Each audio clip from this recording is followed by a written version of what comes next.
अस्सलाम वालेकुम वीवर्स, मैं हूं मोहम्मद ममरेज़ और आप देख रहे हैं ममरेज़ इलेक्ट्रिक यूट्यूब चैनल।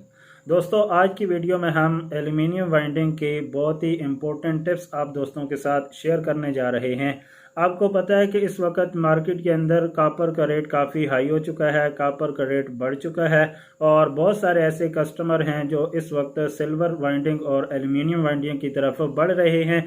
तो दोस्तों, सिल्वर वाइंडिंग के अंदर कई लोगों को थोड़े बहुत इश्यूज पेश आते हैं कि सिल्वर वाइंडिंग जब की जाती है तो उसके जो जोड़ होते हैं वो बहुत जल्दी ख़राब हो जाते हैं, यानी उसके जो जॉइंट होते हैं उनके ऊपर कार्बन आ जाता है और कार्बन की वजह से उसके जोड़ जल्दी ख़राब हो जाते हैं। और इसी तरीके से कॉपर की वाइंडिंग हो या सिल्वर की वाइंडिंग हो तो उसके अंदर जो क्रॉस पेपर रखा जाता है उसके अंदर बहुत सारे दोस्तों को मसले मसाइल पेश आते हैं और जो नई वाइंडिंग करने वाले दोस्त होते हैं वो अच्छे तरीके से क्रॉस पेपर नहीं रख पाते। अगर ऑनेस्टली बताऊं तो अक्सर जो मेरे पास मोटर्स आती हैं दूसरी जगहों से बनी हुई, तो उनके अंदर जो क्रॉस पेपर रखा जाता है वो बिल्कुल गलत तरीके से रखा हुआ होता है। वो छोटे छोटे से पीस काट के उसके दरमियान रख देते हैं, तो ऐसा पेपर दोस्तों अच्छे तरीके से इसके अंदर इंसुलेशन प्रोवाइड नहीं कर पाता, जिसकी वजह से आपकी रनिंग और स्टार्टिंग की जो वाइंडिंग है वो आपस में क्रॉस हो जाती है और क्रॉस होने की वजह से वो मोटर आपकी बहुत जल्दी खराब हो जाती है। क्योंकि मोटर आपकी जब क्रॉस होगी तो वो दोस्तों ज़्यादा हीट अप होती है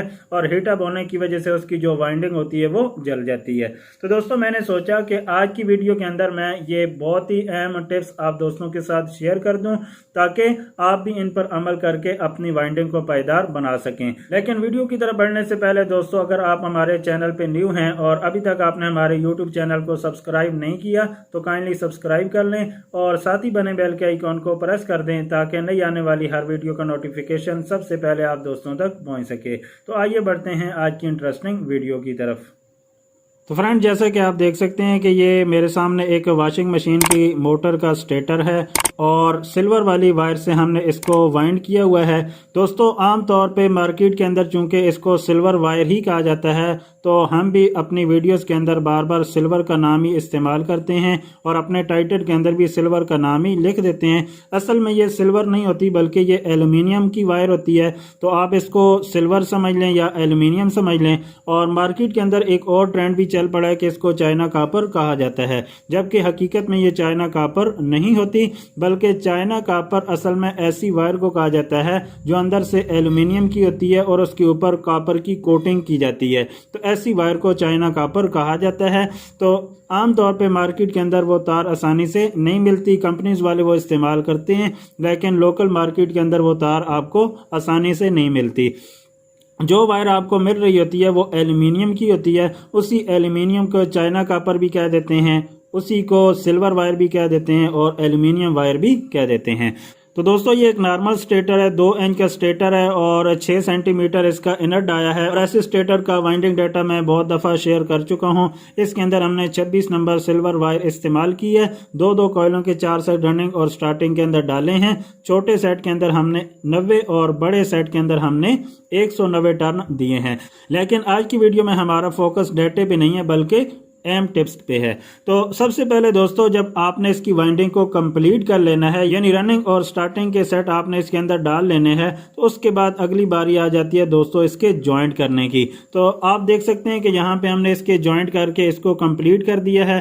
तो यहाँ पे आप देख सकते हैं कि इस सेट की बड़ी कॉइल से निकलने वाली वायर अगले सेट की बड़ी कॉइल के साथ अटैच हो रही है। तो दोस्तों, जब आपने सिल्वर की वायर को जॉइंट लगाना है तो सबसे पहला काम तो यह है कि अच्छे तरीके से आप उसकी इंसुलेशन को रिमूव करेंगे। तो इंसुलेशन रिमूव करने का तरीका यह है कि आप कोई शार्प किस्म का पेपर कटर ले लें और उसकी मदद से इसकी इंसुलेशन को आहिस्ता आहिस्ता रिमूव करें। इसलिए कि अगर आप ज़्यादा जोर लगाएंगे तो ये एल्युमिनियम की वायर होती है, इसके अंदर कट लग जाएंगे और मुमकिन है कि बाद में वहाँ से वो जोड़ आपका डैमेज हो जाए। तो अच्छे तरीके से आपने इसकी इंसुलेशन को रिमूव करने के बाद दोस्तों इसकी वायर को अच्छे तरीके से आपने आपस में मिला देना है। और इसका जॉइंट कंप्लीट होने के बाद दोस्तों आपने इसके ऊपर ग्रीस लाजमी लगानी है। इसलिए कि दोस्तों जो एल्युमिनियम के जॉइंट होते हैं वो अगर खुशक रहें ज़्यादा देर तक तो उनके ऊपर कार्बन आ जाता है। तो अगर आप इन जॉइंट्स के ऊपर ग्रीस लगा देंगे तो वो जोड़ आपके पायदार हो जाएंगे और वो खुशक जोड़ की बनिस्बत आपका ज़्यादा टाइम निकाल सकते हैं। तो इसलिए जब भी एल्युमिनियम की वायर का आप जॉइंट लगाएं तो उसके ऊपर दोस्तों आपने ग्रीस लाजमी लगानी है। किसी भी ब्रांड की हो वो आप इसके ऊपर अच्छे तरीके से जॉइंट के ऊपर लगा लेंगे तो इससे जो आपका जॉइंट होगा वो पायदार हो जाएगा। और इसी तरीके से जब आपने इसके बाद फ्लेक्सिबल वायर लगानी है तो फ्लेक्सिबल वायर इसके साथ अटैच करके उसके ऊपर भी आपने अच्छे तरीके से ग्रीस लगा देनी है। तो ग्रीस लगाने से जो आपके फ्लेक्सिबल वायर के जॉइंट होंगे दोस्तों वो भी पायदार हो जाएंगे। तो इस तरीके से आपकी एल्युमिनियम की वाइंडिंग के जो जॉइंट का मसला है वो दोस्तों हल हो सकता है।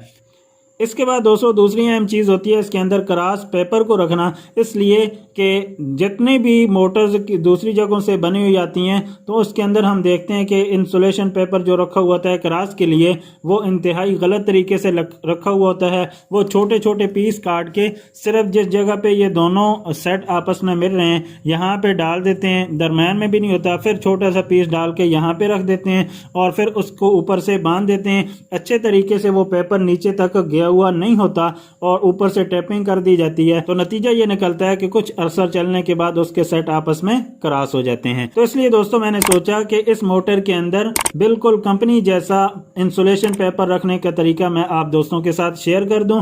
देखें जब भी मैं वाइंडिंग करता हूं तो आप दोस्तों को दिखाता हूं और इसी तरीके से अल्हम्दुलिल्लाह हमारे जो इंसुलेशन पेपर होते हैं अच्छे तरीके से नीचे तक बैठे हुए होते हैं और ऊपर भी आप देख सकते हैं कि अच्छे तरीके से निकले हुए हैं और किसी भी ऊपर वाली वाइंडिंग की एक वायर भी आप देख सकते हैं कि नीचे वाली वाइंडिंग के साथ मिलने के कोई चांसेस नहीं है। तो दोस्तों अगर आप भी अपने वाइंडिंग के अंदर ये वाला तरीका इस्तेमाल करना चाहते हैं तो आप इस तरीके को फॉलो करके कर सकते हैं। तो यहाँ पे आप देख सकते हैं कि दूसरी तरफ से मैंने इसका इंसुलेशन पेपर अभी तक नहीं रखा, तो मैंने सोचा कि मैं दोस्तों को जरा इसका डेमो करके दिखा दूं कि किस तरीके से हम इसके इंसुलेशन पेपर बड़ी आसानी के साथ रख सकते हैं। तो सबसे पहले दोस्तों आपने देख लेना है कि आप देख सकते हैं कि आपकी वाइंडिंग की जो हाइट है वो कितनी है, यानी आपके स्टेटर से ऊपर जो आपकी वाइंडिंग है वो कितनी एक निकली हुई है, उसी के मुताबिक दोस्तों आपने उसी चौड़ाई का पेपर काट लेना है। अगर ये चौड़ाई कम हो तो आपने थोड़ा पेपर काटना है और अगर आपकी चौड़ाई ज्यादा हो तो उसी के हिसाब से आपने चौड़ा पेपर काट लेना है। जब पेपर आप काट लें तो दोस्तों उसका तरीका ये होता है कि आप एक तरफ से उस पेपर को इसके अंदर डालना शुरू करें, तो उसके लिए आप किसी भी स्क्रू ड्राइवर या किसी चीज़ का इस्तेमाल करके ये जो ऊपर वाली वाइंडिंग होती है इसके सेट को आप थोड़ा सा ऊपर की तरफ उठाएंगे और साथ वाले जो सेट हैं उसको भी अंदर की तरफ थोड़ा सा आप मूव करेंगे। तो इससे क्या होगा कि आप अच्छे तरीके से इसके पीछे पेपर रख पाएंगे। तो दोस्तों इस तरीके से जब हम अपनी वाइंडिंग को कर लेंगे तो आप क्लियरली देख सकते हैं कि इसके जो आपस में मिलने वाली अंदर की जगह हैं वो आपको वाज़ेह तौर पे नज़र आ सकती हैं। अब अपना पेपर हमने वहां तक पहुंचाना है और साथ ही साथ आप देखें तो जिन कॉइल्स के अंदर ओवरलैपिंग हुई है, यानी एक ही स्लॉट से दो कॉइल गुजरे हैं जैसे कि छोटी कॉइल में होता है, तो हमने नीचे वाली वाइंडिंग के अंदर बड़े इंसुलेशन पेपर रखे हुए हैं। तो आप अच्छे तरीके से देख सकते हैं कि रनिंग और स्टार्टिंग के आपस में क्रॉस होने का कोई चांस नहीं है। ये पेपर आप देख सकते हैं कि नीचे वाले सेट की छोटी कॉइल के ऊपर डला हुआ है और रनिंग की छोटी कॉइल उसी के ऊपर डली हुई है, लेकिन आप देख सकते हैं कि कोई भी एक वायर इनकी आपस में अटैच होने के कोई चांस नहीं है। उसके बाद दोस्तों आपने अपना पेपर ले लेना है और एक तरफ से आपने इसके अंदर रखना शुरू कर देना है। तो आप देख सकते हैं कि बड़ी आसानी के साथ मैं पेपर इसके अंदर डाल रहा हूं और उसको नीचे प्रेस करता हूं तो वह पेपर बड़ी आसानी के साथ नीचे जा रहा है। तो ये दोस्तों को इतना ज़्यादा मुश्किल काम नहीं होता, बस किसी भी काम की तरफ थोड़ी सी तवज्जो की ज़रूरत होती है तो वो काम आप बहुत ही अच्छे तरीके से कर सकते हैं।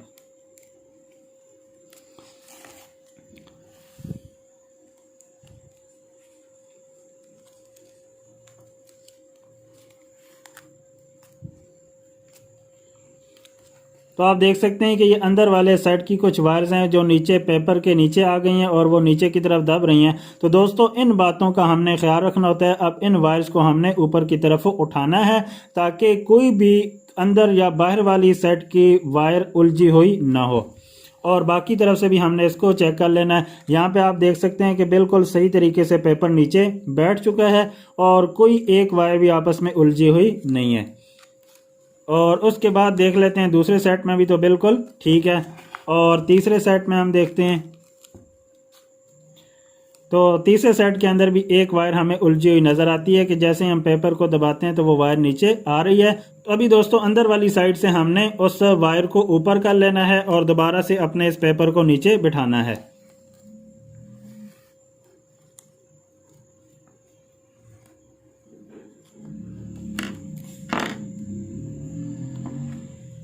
तो यहाँ पे आप दोस्तों देख सकते हैं कि ये बाहर वाले सेट की एक वायर है जो कि पेपर की वजह से नीचे बैठ चुकी है। तो इसको दोस्तों दोबारा हम सेट करके पेपर को इसके अंदर वाली साइड पे बिठाएंगे तो ये खुद ब खुद बाहर की तरफ चली जाएगी।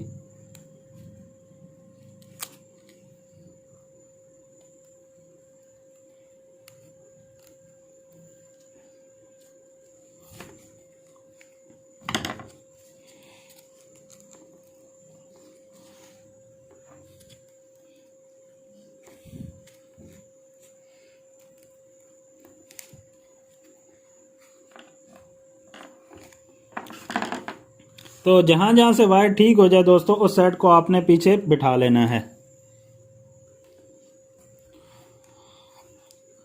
तो जहाँ जहाँ से वायर ठीक हो जाए दोस्तों उस सेट को आपने दोबारा अपनी जगह पे प्रेस कर देना है। जैसा कि यहाँ पे आप देख सकते हैं कि इन सेट्स को हमने दोबारा पीछे की तरफ प्रेस कर दिया है।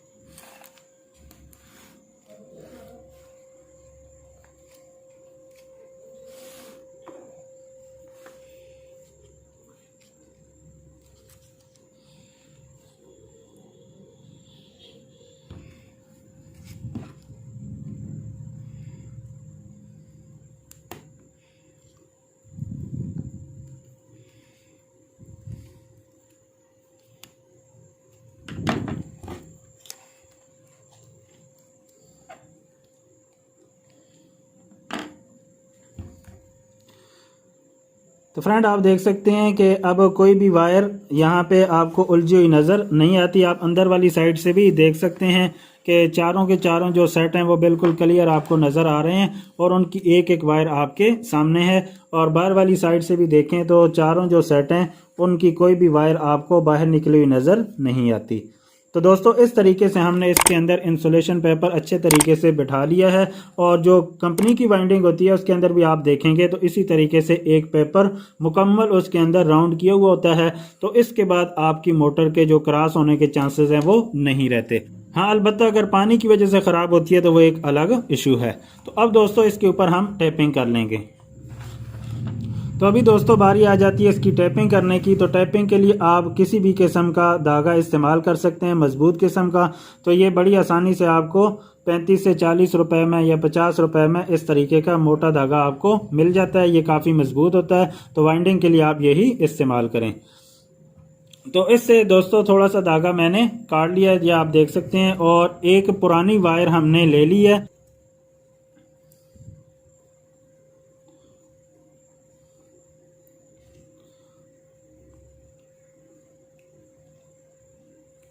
और सामने से इस हिस्से को हम काट देते हैं।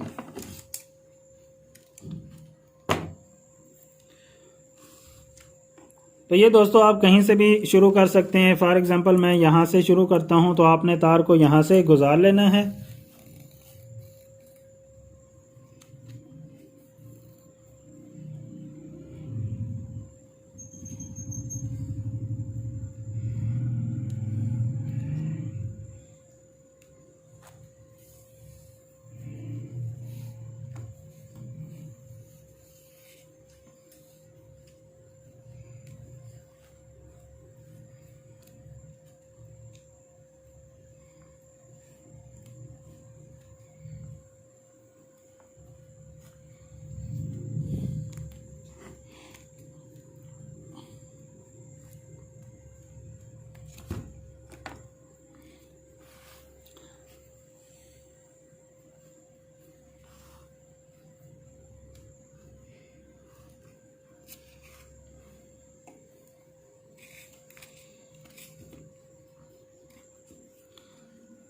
तो इस तरीके से दोस्तों हम इसकी टैपिंग करते जाएंगे।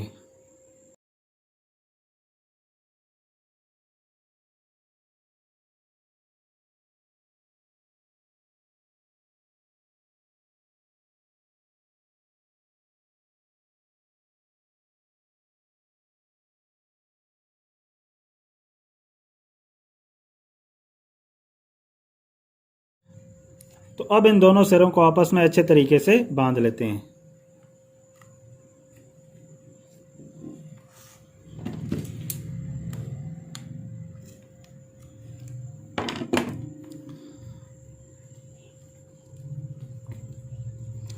तो लो जी दोस्तों, आप देख सकते हैं कि कितने अच्छे तरीके से पेपर इसके अंदर बैठ चुका है और किसी तरह से भी आपको उलझी हुई वायर नज़र नहीं आती और ना कोई अंदर वाले साइड की वायर बाहर नज़र आती है, ना बाहर वाले साइड की तार अंदर नज़र आ रही है।